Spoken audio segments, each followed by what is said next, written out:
भाई आज अपना नया चैप्टर स्टार्ट हो रहा है। पिछले कुछ दिनों में हम लोग सिलेबस ओरिएंटेड ही बातें कर रहे थे, तो तुम्हारी जो स्टोरी वाली रिक्वेस्ट है वो मैं पूरी नहीं कर पाया। आज हम थोड़े रिलैक्स है, तो फटाफट एक स्टोरी सुनो। अच्छा, ये स्टोरी पता है किस लिए सुना रहा हूँ?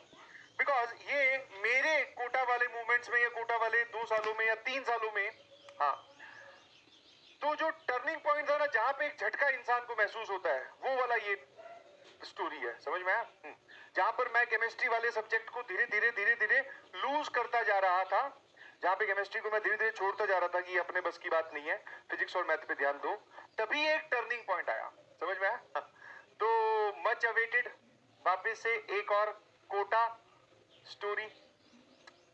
ठीक है, ध्यान सुनिएगा और सीखने की कोशिश करिएगा। बिकॉज जितने भी टीचर्स आपको यहाँ पढ़ा रहे हैं, अगर आप उनकी गलतियों से, उनकी मोटिवेशन से, उनकी कहानियों से सीखते हो तो बहुत सही रहेगा। लैग आ रहा है? आया ना? लैग है या नॉर्मल है? एक बार बताओ फटाफट। लैग आ रहा है कि सब नॉर्मल है? जल्दी से बता दीजिए कि लैग है कि सब नॉर्मल है। अगर सब नॉर्मल है तो लिख के भेजो NRML, नो लैग। सब सही है? कोई जीडी बीडी तो नहीं है? हाँ, बहुत सही। नाउ ये उन दिनों की बात है जब हम लोग प्रिपरेशन कर रहे थे और मैं केमिस्ट्री वाले सब्जेक्ट में अपना जो इंटरेस्ट है वो धीरे धीरे लूज करता जा रहा था। मतलब केमिस्ट्री मतलब एक तरीके से अपने मन के हिसाब से मैंने मतलब छोड़ ही दी थी। ठीक है कि हाँ भाई मैं अब केमिस्ट्री नहीं पढ़ूंगा। 12th के मिड की बात है। 11th में केमिस्ट्री थोड़ी गड़बड़ चली और 12th की शुरुआत से ही मैं केमिस्ट्री को इग्नोर करता हुआ चल रहा था। 12th के मिड में मतलब वो टाइम आ चुका था कि जब मैं अब केमिस्ट्री क्विट करने ही वाला था 1 या 2 लेक्चर के बाद में। क्विट मतलब कि वहां पर फिर उसकी क्लासेस बंद कर देंगे अटेंड करनी। इतने में क्या हुआ, एक दिन की बात, और हमारे जो केमिस्ट्री वाले सर थे ऑर्गेनिक के, तो उनका एक रूल हमेशा फिक्स था, दैट इज कि जब आप क्लास में आओ तो आप होमवर्क जरूर करके आओ। और डेली बेसिस का जो होमवर्क होता था दैट इज डीपीपी। ठीक है, जैसे मान लो आज आपको जो पढ़ाया उसकी आपको डीपीपी मिलेगी प्रिंटेड, जाते वक्त घर लेके जाइए। आते वक्त जब आप कल वापस आओगे या नेक्स्ट लेक्चर में जब भी आओगे तो वो डीपीपी आपके पास होनी चाहिए और उसका सॉल्यूशन आपने किया हुआ होना चाहिए। मतलब आप ट्राई करो सारे क्वेश्चंस। ठीक है, आप सारे क्वेश्चंस क्या करोगे? ट्राई करोगे। ठीक है, तो वही हुआ। पहले दिन डीपीपी मिली, हम उठा के घर ले गए। केमिस्ट्री की वैसे कहाँ डीपीपी कौन, मैं तो नहीं सॉल्व करता था ऑब्वियसली, क्योंकि उसमें इंटरेस्ट नहीं था, पढ़ाई ढंग से कर नहीं रहे थे। समझ में आया? तो अगले दिन मैं आया और मैं क्या हुआ, वो केमिस्ट्री की डीपीपी घर भूल गया। ठीक है, मेरे को वो याद नहीं रही, बट हाँ उसके बाद में फिजिक्स की क्लास थी तो फिजिक्स की डीपीपी मैं लेके आया था बिकॉज उसका काम अपना कंप्लीट था। तो वहां पर क्या है, ऐसे बहुत सारे बच्चे बैठते हैं तो मैं पीछे जाके कहीं बैठा। अब वो जो सर थे ना वो बड़े खतरनाक टाइप के थे। वो पहचान लेते थे फेस एक्सप्रेशन से या कहीं से भी। फेस एक्सप्रेशन तो बोलना बहुत गलत हो जाएगा बिकॉज 300 लोग बैठे, पिछले वाले का तो फेस भी ढंग से नहीं दिखता, पर वो फिर भी पहचान लेते थे कि कौन काम करके आया कौन नहीं करके आया। उन्होंने 2-3 सवाल डिस्कस करने स्टार्ट किए, चौथे पांचवें सवाल पे आए होंगे, इतने वो मुझे बोलते हैं पीछे से उठाकर, बोले हाँ वो जो कॉर्नर वाले चश्मे वाले भैया हैं वो खड़े हो जाओ। हाँ, केमिस्ट्री क्लास में अपन पीछे ही बैठते थे। हाँ, तो मैंने खड़ा हो गया, बोले कि डीपीपी लेके आए हो? अब घबराहट में मैंने क्या किया, हाँ सर मैं लेके आया हूँ। बोले दिखाओ।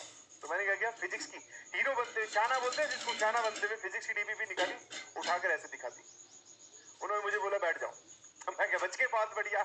देखा, चाचा चौधरी वाला दिमाग, बच गए।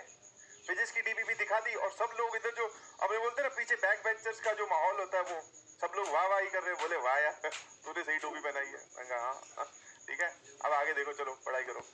इतने में थोड़ी देर बाद में वो चौथे पांचवें क्वेश्चन पे थे, फिर आगे 8वें 9वें मतलब 8वें 9वें क्वेश्चन पे आगे डिस्कशन में। फिर मेरे को बोलते हैं वो चश्मे वाले भैया वापस से खड़े हो। मैं हो गया खड़ा। बोले एक बात बताओ, ये ऑर्गेनिक में वेज कब से आने लग गया? वेज, वेज समझते हो ना? हाँ। कि ऑर्गेनिक में ये वाले सवाल कब से आने लग गए? और जैसे ही उन्होंने ये बोला, क्योंकि शायद उनको ये दिख गया था, बट वो दिखना भी असंभव है, पता नहीं कैसे उन्होंने पहचाना। बोले ये ऑर्गेनिक वाली डीपीपी में ये सवाल कब से, ये कहां से आने लगे? फिर मुझे दोबारा पूछा कि तुम सच में डीपीपी लेके आए हो? फिर मैंने कहा ऐसे कर रहा था। बोले आ जाओ आगे आ जाओ। ठीक है, हाँ फिर वही, वहां पे तो ऑब्वियसली बेइज्जती ही होती है, क्योंकि बेइज्जती जब होगी तभी तो आपके अंदर कुछ चीजें छिड़ेगी और छिड़ेगी तभी तो तुम कुछ बदलाव करोगे। हाँ, तो जम के बेइज्जती। हाँ, बोले कि ये देख लो टीचर को बेवकूफ बना रहे हैं, अपने आप को हीरो समझते हैं, आता जाता इनको कुछ है नहीं। फिर उन्होंने मुझे एक टास्क दिया, बोले कि अगले आने वाले दिनों में ना बाकी किसी की डीपीपी चेक करूं ना करूं, तेरी जरूर चेक करूंगा। मैंने कहा अब फंस गए। बिकॉज आप एब्सेंट हो नहीं सकते, बिकॉज टीचर की सीधी रडार में आप हो, ठीक है। और ये बोल रहे हैं कि मैं ही चेक करूंगा, और ये तो वैसे ही बहुत स्ट्रिक्ट है, ठीक है। तो मैं समझ गया भैया, मैं कहा अब कुछ नहीं होगा, अब या तो मैं केमिस्ट्री सीख जाऊंगा या फिर यहां से मैं घर चला जाऊंगा। तो बस वही हुआ।